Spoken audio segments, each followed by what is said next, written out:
The red lights flashed across the control room as the alarm rang loud and sharp. Captain Jake Sullivan ran his hands through his gray hair and stared at the big screen in front of him. The dots on the screen were moving closer to Earth. Each dot was a ship. Each ship was bigger than anything humans had ever built. "How many ships are there?" Jake asked the young officer next to him. 212, sir," Officer Betty Clark said. Her voice shook a little. "Maybe more. They keep coming out of that bright light in space." Jake nodded and pressed a button on his desk. "Get me Ambassador Ross right now." Ambassador Kelvin Ross was in New York at the United Nations building when his phone rang. He was a tall man with kind eyes and a calm voice. People liked him because he never got angry, even when things went very wrong. Today, things were going very wrong. "Jake, what do you have for me?" Ross said into his phone. "Bad news, Kelvin. Really bad news. You need to get to the Security Council meeting room right away. We have visitors coming, and they don't look friendly." Ross put down his phone and walked quickly down the long hall of the United Nations building. His shoes made clicking sounds on the floor. Other people in the hall saw his face and knew something was wrong. Ross never looked worried, but today he looked very worried. The Security Council meeting room was full of people from many countries. They all looked scared. Dr. Lisa Harper was already there with her computer and lots of papers. She was Earth's best scientist for studying aliens, even though she had never seen a real alien before today. "Tell them what you found, Lisa," Ross said as he sat down. Dr. Harper stood up and pressed a button. The lights went down and a big picture appeared on the wall. It showed space with lots of bright dots moving in a line toward a small blue dot. The small blue dot was Earth. 3 days ago we got radio signals from space, Dr. Harper said. At first we thought it was just noise, but then our computers figured out it was a language. Someone was talking to us. A man from Russia raised his hand. "What did they say?" Dr. Harper looked at her papers. "They said Earth was dangerous. They said humans were too wild and needed to be stopped before we spread to other planets. They called us a threat to peace in the galaxy." General Pete Martinez stood up from his chair. He was a big man with strong arms and a loud voice. "How many ships do we have that can fight them?" "None," General Martinez said. "We have 3 space stations that aren't even finished yet. We have 12 small ships with guns, but they're made for fighting other human ships, not alien ships. These alien ships are huge. Our biggest ship would look like a toy next to theirs." The room got very quiet. Everyone knew what this meant. Earth was going to be attacked, and there was no way to stop it. "Wait," Dr. Harper said. "There's something else. Something strange in their message." She read from her paper again. "The alien who sent the message called himself Vorthak. He's some kind of messenger for their group. But he used a word that our computers had trouble translating. He called the attack plan madness. He said, 'This madness must not proceed.'" Ambassador Ross leaned forward. "What do you think that means?" "I'm not sure," Dr. Harper said. "But it sounds like not all of them want to attack us. Maybe some of them think it's a bad idea." Captain Sullivan's voice came through the speaker on the table. "Ross, you need to hear this. We just got another message from the aliens." "Put it through," Ross said. A strange sound filled the room. It was like music, but also like someone talking underwater. The computer worked hard to change it into words they could understand. "People of Earth, I am Vorthak, voice of the Galactic Hegemony. Your world will be cleaned of life in 7 Earth days. This is not hate. This is need. Your kind spreads chaos. Wherever you go, you fight wars that make no sense. You destroy your own home, then try to save it. You make weapons that could kill everyone, then use them to explore space. We cannot predict what you will do next. This makes you dangerous to the peace we have built over 1,000 years. Prepare yourselves." The message ended. The room stayed quiet for a long time. Finally, a woman from Japan spoke up. "Did he just say we're dangerous because we don't make sense?" "That's what it sounds like," Dr. Harper said. Ambassador Ross stood up. "Then maybe not making sense is exactly what we need to do." General Martinez laughed, but it wasn't a happy laugh. How do you fight 200 ships when you have nothing to fight with? Maybe we don't fight them the way they expect us to fight, Ross said. Lisa, can you tell me more about this hegemony group? Dr. Harper opened her computer. From what I can understand from their messages, they're a group of 12 different alien species. They've been working together for a very long time. Everything they do follows rules and patterns. They plan everything very carefully. And they think we're dangerous because we don't follow rules and patterns? That's right. They can't figure out what humans will do next because we change our minds a lot. We do things that don't make logical sense. Ross walked to the big window and looked out at the city. People were walking around, going to work, living their lives. They didn't know that in 7 days, alien ships might destroy everything they had ever known. Maybe, Ross said quietly. Being unpredictable isn't such a bad thing after all. The meeting went on for hours. They made plans to move people to safe places underground. They talked about sending messages to the aliens to try to make peace. They discussed their tiny military and how it might delay the attack for a few minutes. But in the back of everyone's mind was the same thought. In 7 days, everything might end. Unless they could find a way to do something that made no sense at all. As the sun went down, Ambassador Ross made a decision that would change everything. He was going to ask for a meeting with Vorthak, face to face, human to alien. Maybe, just maybe, he could make the alien understand that being a little bit crazy wasn't always a bad thing. After all, what did they have to lose? The alien ships arrived exactly when they said they would. Captain Jake Sullivan watched from his command center as the huge vessels appeared near Jupiter. They came out of bright flashes of light, one after another, until the space around the giant planet looked like a parking lot full of metal giants. They're not moving toward Earth, Officer Betty Clark said. She sounded surprised. They're just sitting there, Jake frowned. That doesn't make sense. Why stop so far away? His question was answered an hour later when Ambassador Ross got a message at the United Nations. The voice was the same strange underwater music they had heard before, but this time, it sounded different, less angry, more careful. People of Earth, I am Vorthak. I wish to speak with your leaders before we begin the cleaning. Send one ship to these coordinates. Come alone. We will talk. Ross looked at the numbers on the message. The meeting place was halfway between Earth and Jupiter in empty space. It's a trap, General Martinez said. They want to capture our leaders. Maybe, Ross said. But maybe they want to talk. Either way, I'm going. Dr. Lisa Harper shook her head. Kelvin, this is crazy. We don't know anything about these aliens. They could kill you the moment you get on their ship. They could kill all of us without even talking, Ross said. At least this way, maybe we can learn something. 2 days later, Ross was sitting in a small Earth shuttle flying through space toward the alien fleet. The shuttle pilot was Commander Helen Davis, one of Earth's best space pilots.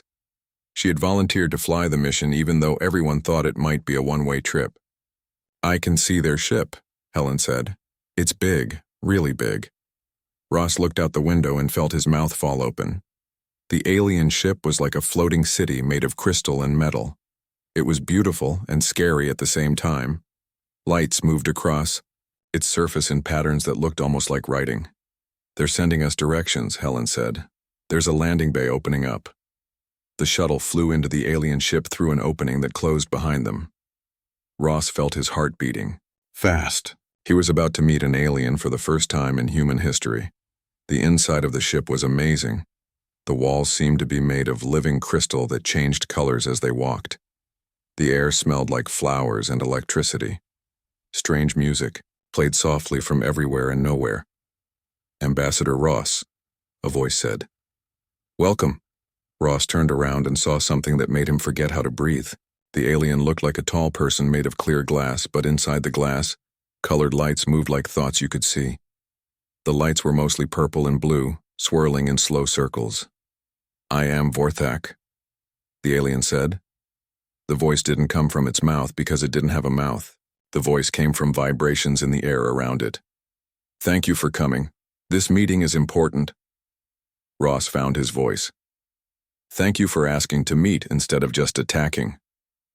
The lights inside Vorthak changed to deep red.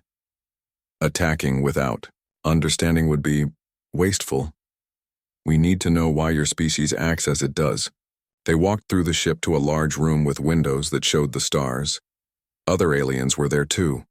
Ross saw creatures that looked like giant insects with too many arms, and others that seemed to be made of metal and wires. All of them were watching him.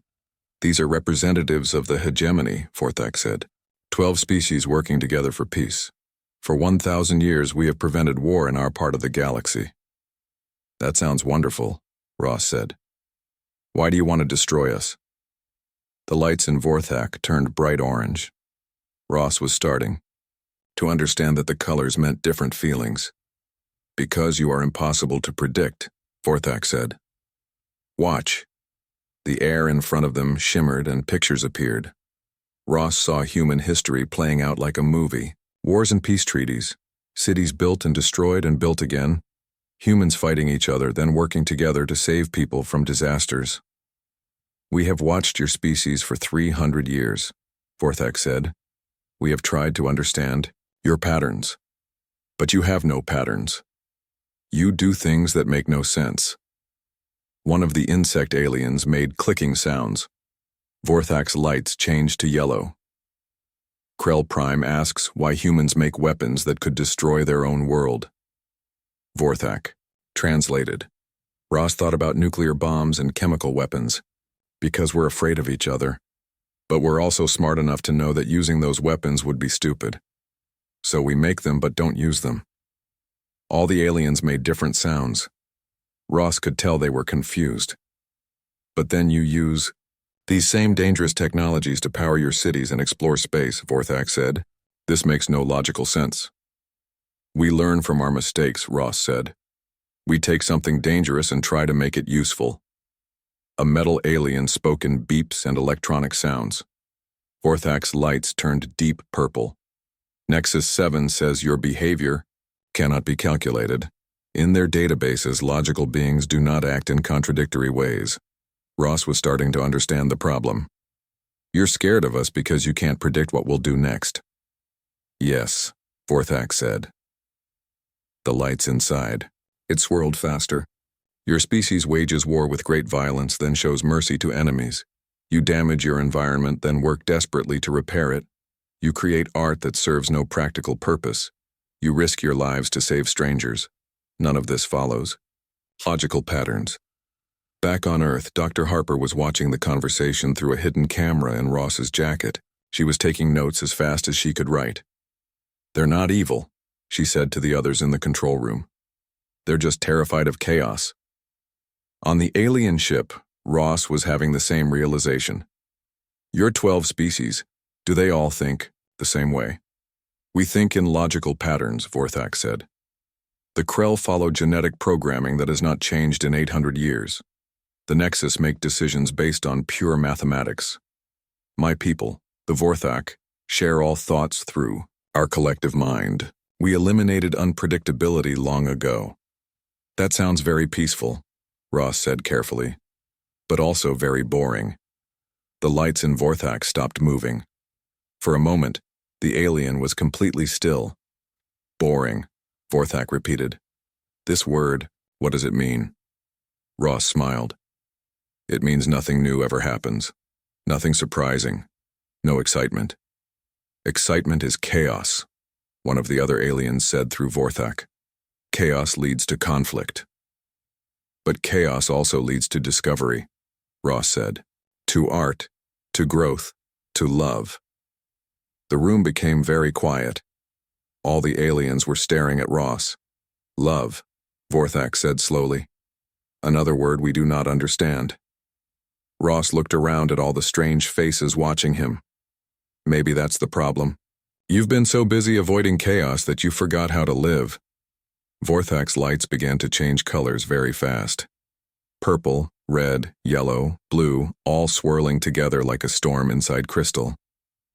This conversation is disturbing, Vorthak said. You make us think thoughts we have never thought before. Is that bad? Ross asked. We do not know, Vorthak admitted. We have never experienced not knowing before. Ross felt something like hope growing in his chest. Maybe, just maybe, these aliens weren't as sure about destroying Earth as they pretended to be. Vorthak, Ross said, what if I told you that chaos doesn't have to mean destruction? What if chaos could mean growth, discovery, new possibilities? The alien's lights went completely white for a moment, then returned to swirling colors. That would be, Vorthak said slowly, madness. Yes, Ross said with a smile. It would be. And for the first time since the aliens had arrived, Ross thought, they might have a chance. The peace talks continued for 3 days. Ambassador Ross stayed on the alien ship, talking with Vorthak and learning about the hegemony. What he discovered made him both amazed and sad. Show me more about your worlds, Ross asked on the 3rd day. Vorthak's crystal body glowed softly as pictures appeared in the air. Ross saw cities that looked perfect. Every building was in the right place, every street was clean and straight. There were no broken windows, no trash, no signs of conflict anywhere. Beautiful, Ross said. But where are the people? They are, in their designated areas, performing their assigned functions, Vorthak explained. Each citizen knows their role from birth to death. The pictures changed to show the inside of the cities.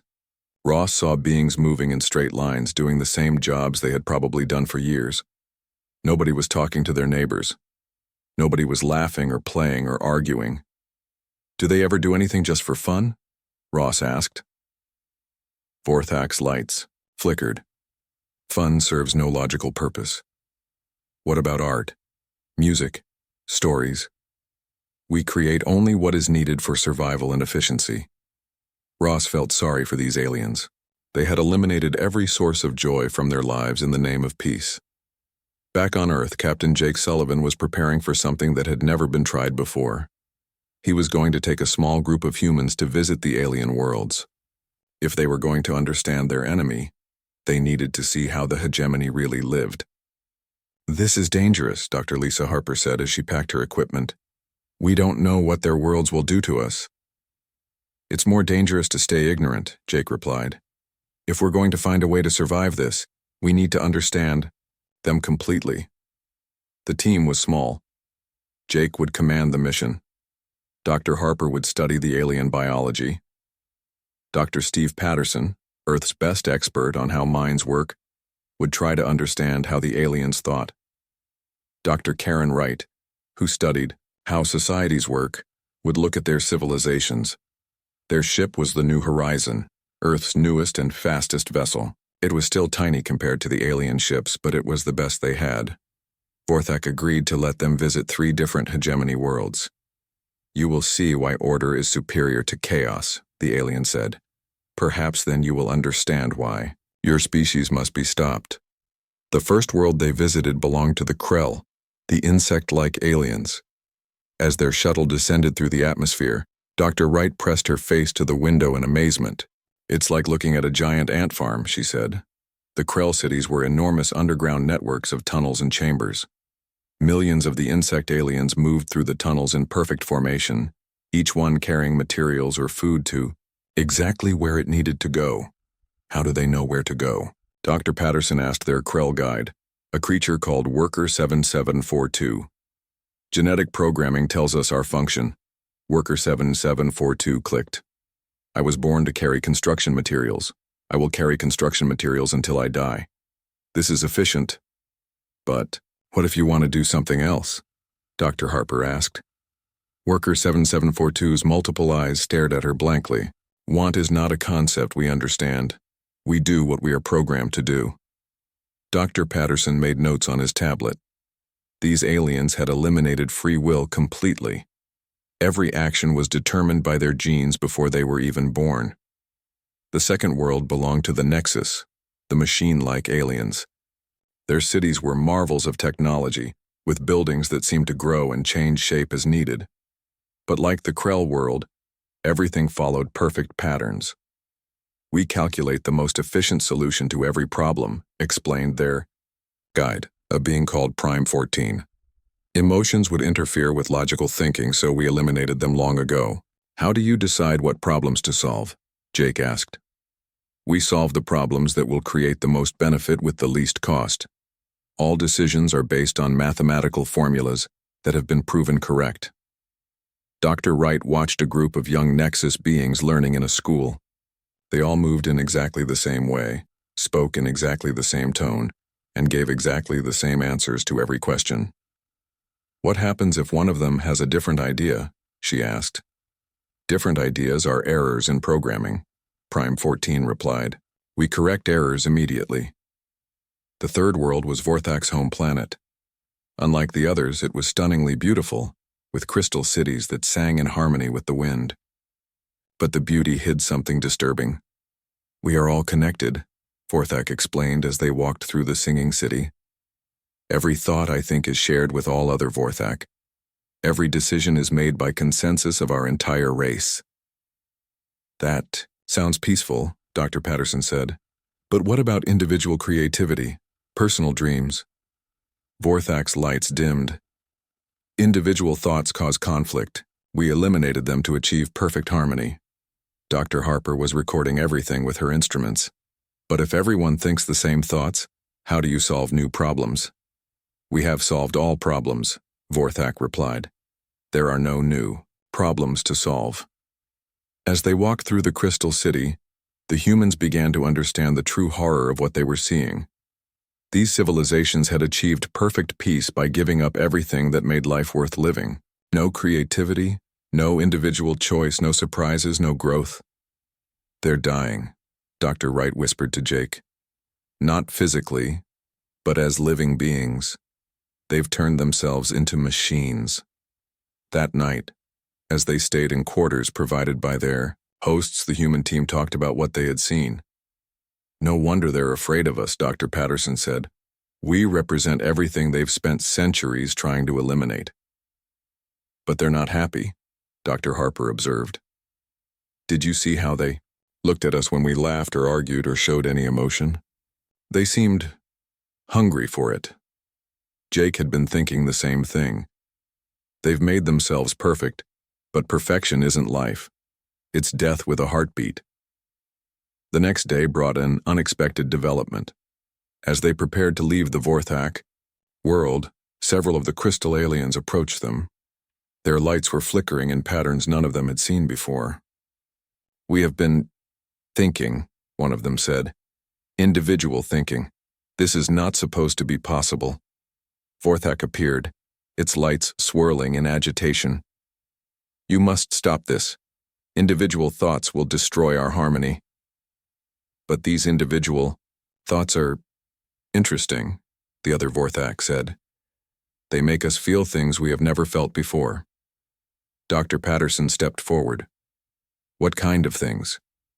Curiosity, the alien said. Wonder. The desire to see what might happen if we tried. Something new. Vorthak's lights flashed bright red. This is the chaos the humans bring. This is why they must be destroyed. But Jake could see that not all the aliens agreed.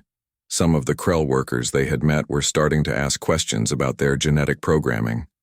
A few Nexus units had begun making decisions based on something other than pure logic. We're not destroying them, Jake realized. We're waking them up. The journey back to Earth took 2 days. During that time, the human team worked to understand what they had learned. The hegemony species had achieved peace and stability, but at the cost of everything that made life meaningful. They're afraid of us because we still have what they gave up, Dr. Wright concluded. Freedom, creativity, the ability to surprise ourselves. But some of them want it back, Dr. Patterson added. They're remembering what it feels like to be truly alive.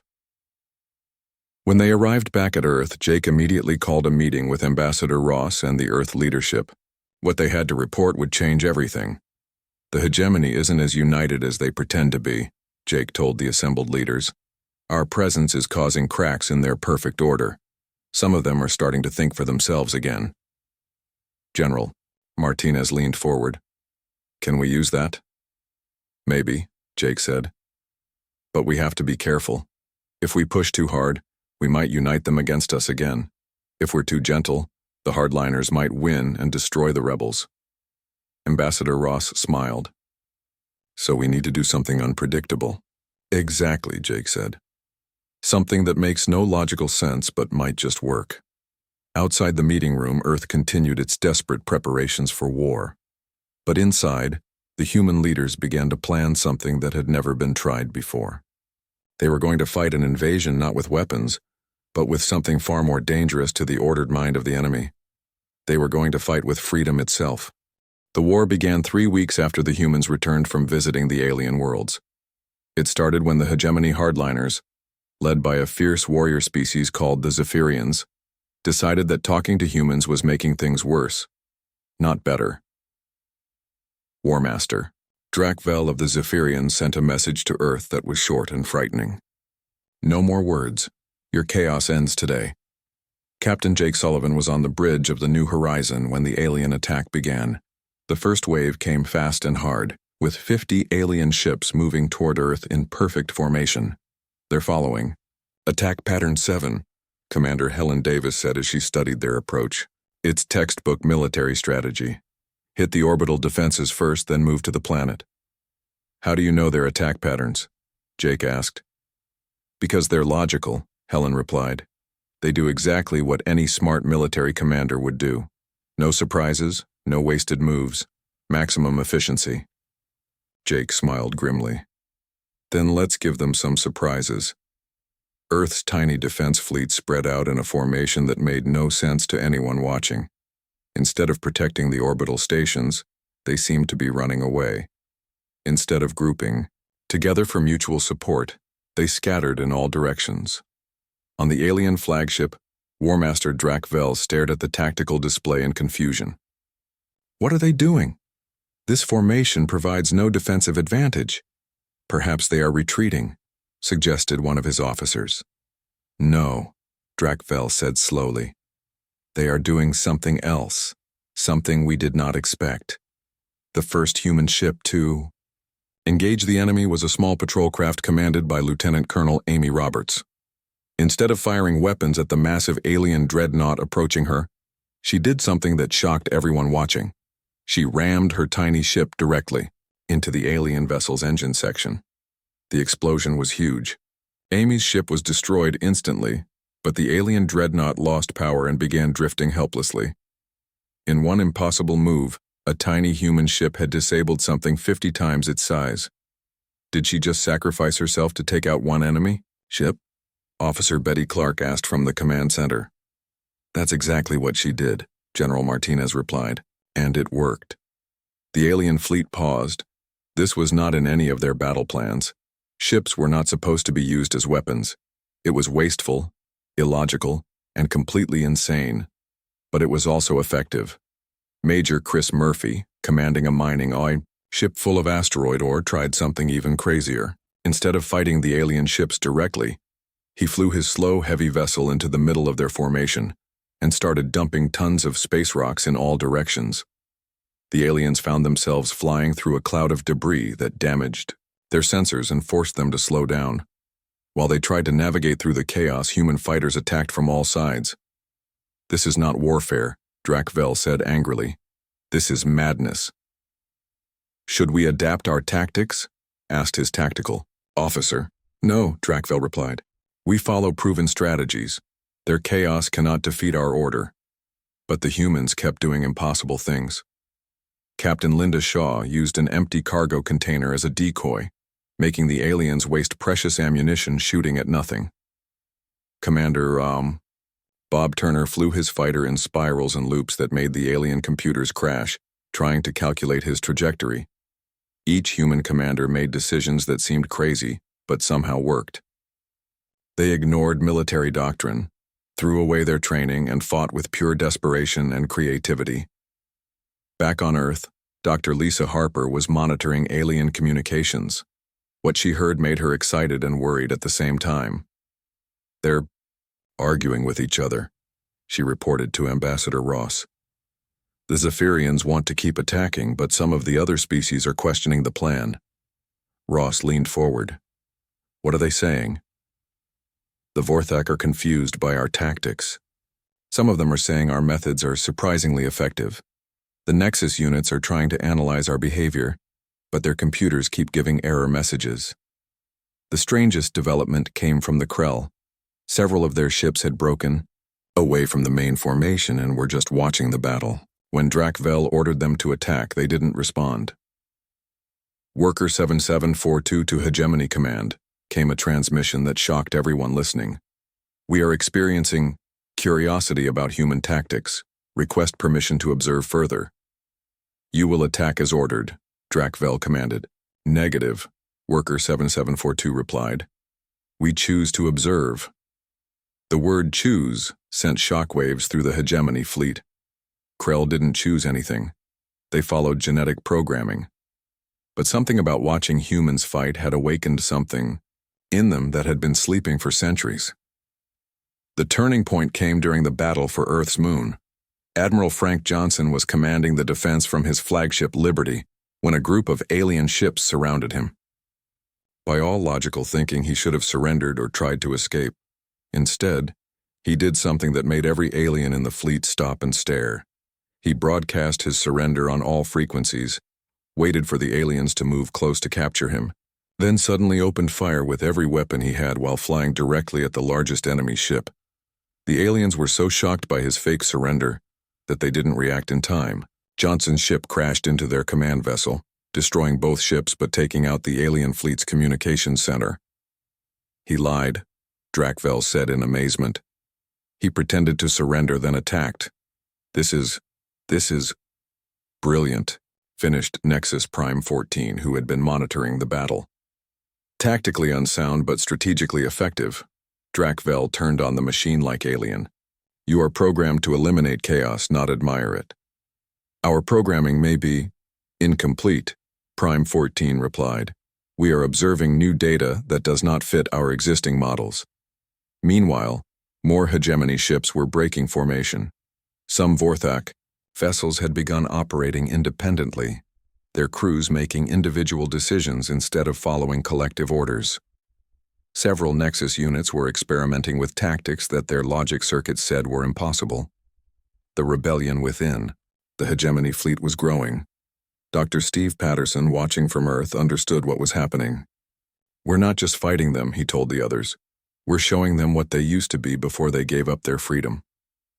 The battle continued for days, but it wasn't really a battle anymore. It was a demonstration. Every time humans did something impossible, illogical, or completely insane, more alien ships stopped fighting and started watching. Vorthak appeared on the communication screen in the Earth Command Center. The alien's crystal body was flickering with colors that had never been seen before. Ambassador Ross, Vorthak said, we must speak again. Something is happening to us that we do not understand. What's happening? Ross asked. We are remembering what it feels like to be surprised. Some of our people are making decisions without asking permission from the collective. This should be impossible, but it is happening. Ross smiled. It sounds like you're remembering how to be individuals. Yes, Vorthak said, and for the first time, the alien sounded almost human. And it is terrifying and wonderful at the same time. The war wasn't over, but it had changed into something else entirely. The hegemony fleet was splitting into two groups, those who wanted to destroy humanity's chaos and those who wanted to learn from it. On Earth, Captain Jake Sullivan looked at the tactical display showing the divided alien fleet. We're not going to win this war by defeating them, he realized. We're going to win by teaching them how to be free again. The real battle was just beginning, but now humanity had allies among the stars. Aliens who remembered what it felt like to dream, to wonder, to make their own choices. The invasion of Earth had become something nobody expected, a revolution that was spreading across the galaxy, one individual thought at a time. The end came not with a great battle, but with a simple question asked by an unlikely voice. Worker 7742, the Krell who had first shown curiosity about human tactics, broadcast a message across the entire hegemony fleet. For the first time in Sabedi and 800 years, a Krell had spoken without being asked a direct question. Why do we fight beings who show us new ways to exist? The question spread through the alien communications network like wildfire. On every ship, creatures who had never questioned their orders before began to wonder. Why were they trying to destroy the first new thing they had encountered in centuries? War Master Drakvel of the Zephyrians was furious. Silence that worker. It speaks without purpose. But Worker 7742 was not alone anymore. Hundreds of other Krell were asking questions. Nexus units were making decisions based on curiosity instead of pure logic. Vorthak individuals were having thoughts that belonged only to them. The rebellion had become a revolution. Ambassador Ross received an urgent message from Vorthak, whose crystal body now pulsed with unique patterns that no other member of its species shared. Ross, we need your help. Our people are dividing into those who want freedom and those who fear it. War is coming, but not between your species and ours. War is coming between those who choose chains and those who choose chaos. Within hours, the hegemony fleet split in two. On one side were the hardliners led by Drakvel, determined to restore perfect order by destroying both Earth and the rebels. On the other side were aliens who had tasted individual thought and refused to give it up. Captain Jake Sullivan found himself commanding a mixed fleet of human and alien ships. It was the strangest military force in galactic history. Human fighters flew alongside Krell workers who had abandoned their genetic programming. Nexus units calculated battle plans with Vorthak individuals who dreamed of impossible victories. "This is insane," Commander Helen Davis said as she looked at the tactical display. "Half our fleet doesn't even know how to fight." "That's what makes us dangerous," Jake replied with a grin. "The enemy can't predict what we'll do because we don't know what we'll do." The battle began near Jupiter, where the hegemony fleet had first appeared. But this time humans weren't fighting alone.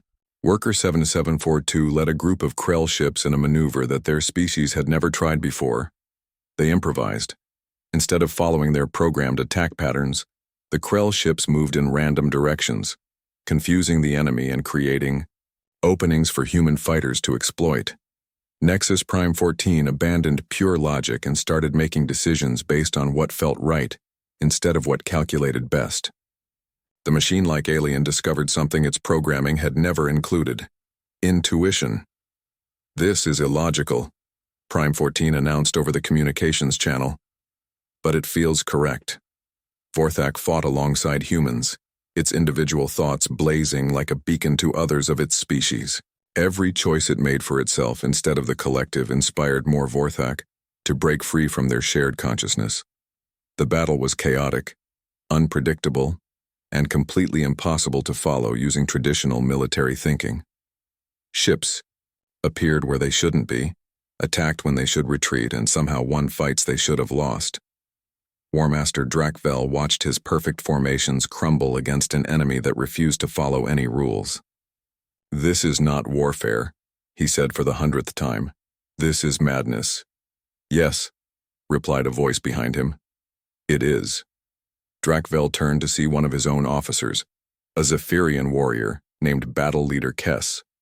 But something was different about Kess. The rigid posture was gone, replaced by something more relaxed, more alive. "You have been infected by their chaos," Drakvel accused.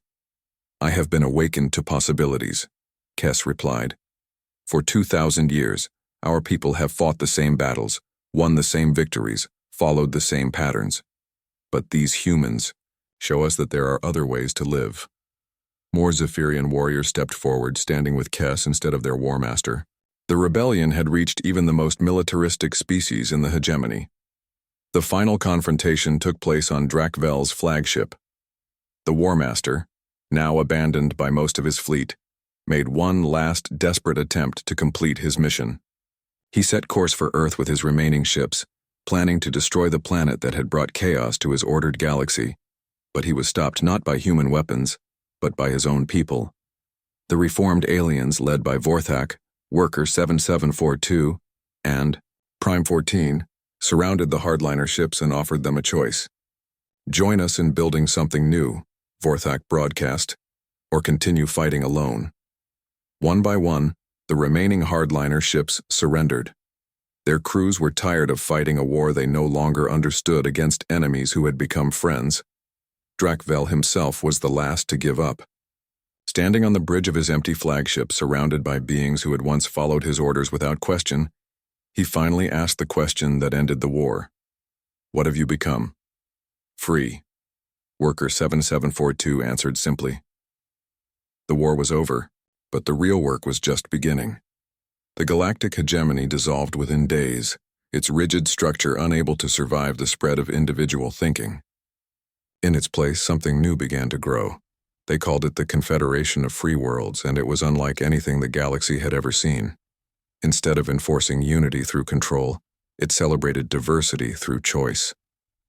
Each species could maintain its own culture while learning from others. Humans became teachers in this new galaxy, but not teachers of war or conquest. They taught the art of controlled chaos, how to be unpredictable without being destructive, how to embrace change without losing stability. Dr. Lisa Harper established the first interspecies academy on Earth's moon, where young beings from dozens of worlds came to study what humans called creative chaos theory. The basic lesson was simple. Sometimes the best solution is the one that makes no sense at all. Worker 7742 became the first Krell in history to choose its own name. It called itself Curious One, and spent its days exploring art, music, and philosophy, concepts that had been forbidden to its species for centuries. Prime 14 discovered emotion, and decided that logic was incomplete without it. The Nexus began creating beautiful, impractical art that served no function except to make others happy. Vorthak learned to value its individual thoughts as much as the collective wisdom of its people. The crystal alien became Earth's first alien, ambassador, representing not just its own species but the idea of individual freedom across the galaxy. Ambassador Ross, now much older but still smiling, stood in the observation deck of the Luna Academy, watching ships from dozens of worlds arrive. With new students, human children played alongside young Krell who asked endless questions, Nexus units who painted pictures, and Vorthak crystals who composed individual poems. Did you ever imagine it would end like this? Dr. Harper asked as she joined him at the window. Ross chuckled. If I had imagined it, it probably wouldn't have worked. The best part about chaos is that you can't predict it. Captain Jake Sullivan, now Admiral of the Free World's Defense Force, approached them with news. We just received word from the Outer Rim. 3 more species want to join the Confederation. They heard about what happened here and decided they wanted to try freedom too. Any problems with the transition? Ross asked. The usual, Jake said with a grin. They're having trouble learning how to make their own decisions, but they're getting the hang of it. Through the Academy's windows, they could see Earth rising over the lunar horizon. The blue planet looked the same as it always had, but everything else had changed. Humanity was no longer alone in the galaxy, and the galaxy was no longer trapped in perfect, lifeless order. The invasion of Earth had been called madness, and perhaps it was, but it was the kind of madness that brought dead civilizations back to life, that turned enemies into friends, and that showed the universe that chaos and order could dance together instead of fighting. In the end, the aliens had been right about one thing: humans were dangerous, but not in the way they had expected. Humans were dangerous because they carried within them the most powerful force in the universe, the simple, crazy, wonderful idea that every being deserved the right to choose their own path through the stars. And that madness, as it turned out, was exactly what the galaxy needed.